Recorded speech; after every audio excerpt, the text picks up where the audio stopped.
I'm sitting here with Cody Davis. We're at One Rental at a Time conference in Vegas, and you're crushing it in your Washington market. And how old are you? 26. 26, and you've been in real estate for how long? 7 years. 7 years. Okay, so I want you to give like a 1 minute breakdown of like what you do, what you're doing, how you started, and then I'll ask you a few questions. Yeah, so I started out in real estate brokerage and ended up getting into multifamily rentals. Built a business of a few hundred rentals, bought some hotels, some motels, RV park, did some flips, and then realized that was a bunch of chaos. So I ended up simplifying down to about 130 rentals, got rid of the hotels, the motels, and doing some development. What was your first deal? 12-plex. So your first investment purchase was a 12-plex. 12-unit apartment building. Is that normal? I mean, it was for me. Okay, cool. All right, here's your first question. If you could choose to have dinner with a star, a famous person, more in like the model or movie world or singer, or a famous entrepreneur, which of those lanes would you choose? I would choose an entrepreneur, for sure. I mean, it's someone who's run a business. If you're... What's the first name that comes to mind? Dead or alive? Oh my, I don't really have one. I haven't thought about that a whole lot. I built my business off of meeting with everyday people, so I don't really dream about meeting the super rich people.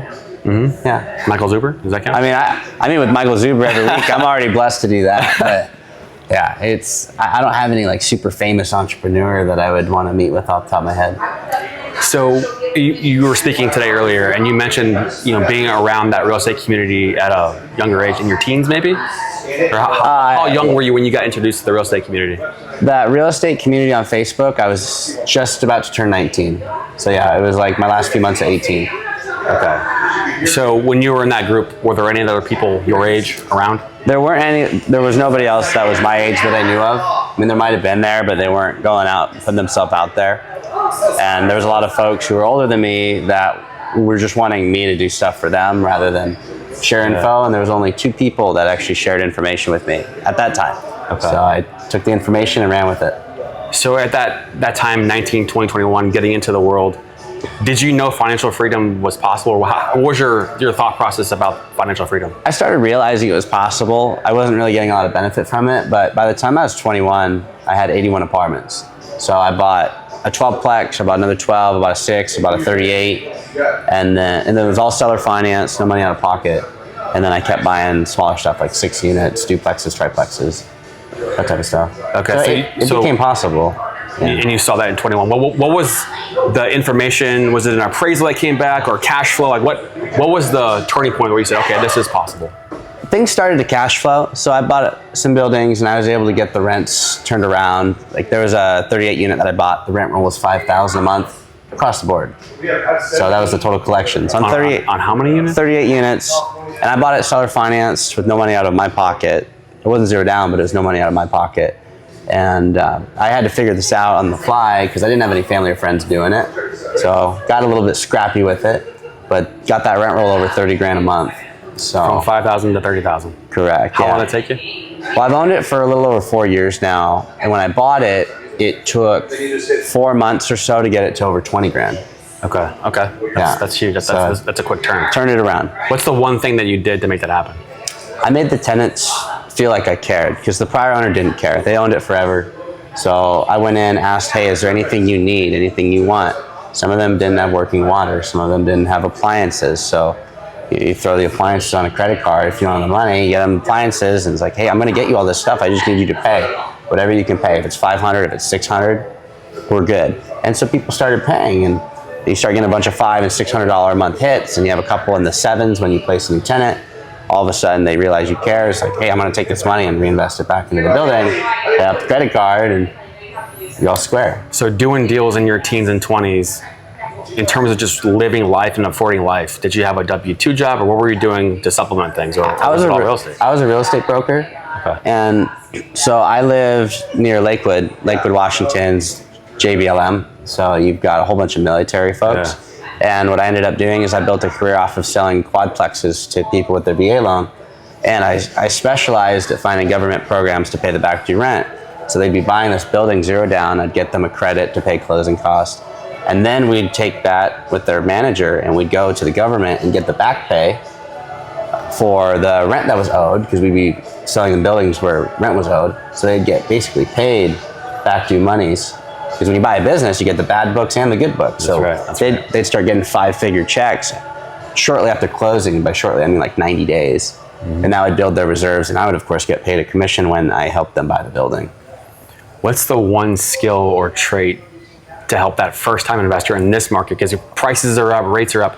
What's the one skill that's going to help somebody be successful in this industry? Identify the ability to identify what you want.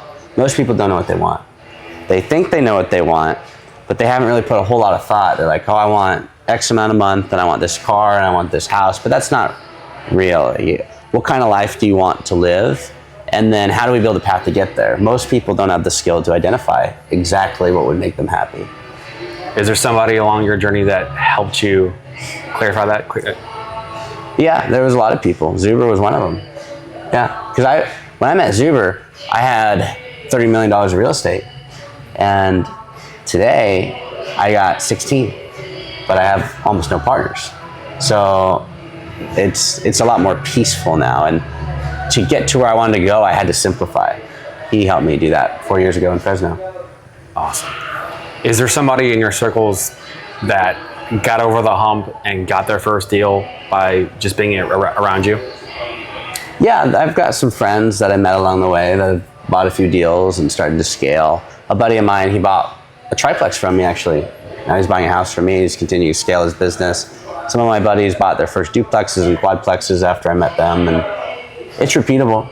It's very simple. Is that profile of the person, is it a W-2 type of person and then using savings to go buy a property or creative financing? Like, what's the blueprint people are using? It's a mix. There's a lot of people that use their W-2 and then they either do the FHA route or they do the VA route, or even conventional, but not everybody has the money. There's some folks that are younger than me that have outscaled me already. I hope their business lasts, but it's like the stability piece. You can go really far, really fast, but you can lack stability. But they've gone far with the creative piece. Yeah. Is there one thing that stands out that is most enjoyable about this? Because I mean, there's a lot of things that are hard about real estate, challenging, and whatnot. Where do you find the most passion and have fun? You get to do whatever you want, for the most part. So like I can go where I want when I want, and I can work wherever I want. But that took time. There was a lot of time where I was putting in long days where I'd be up for 18 hours pushing the ball down the field and then do it again the next day and do it again the next day. So you set it up on the front end, you can do whatever you want virtually on the back end. So that's nice. Love it. Any other thoughts about this market in 2026? I think it's repeatable to say I can go out and buy properties and to say that others can do the same. You can start at 18, and starting may not be buying a property for a year. Maybe take you 2 years, but you set out the roadmap and you can start down the journey now. Good stuff, man. All right, Cody. Cool. Appreciate it, man. Thanks.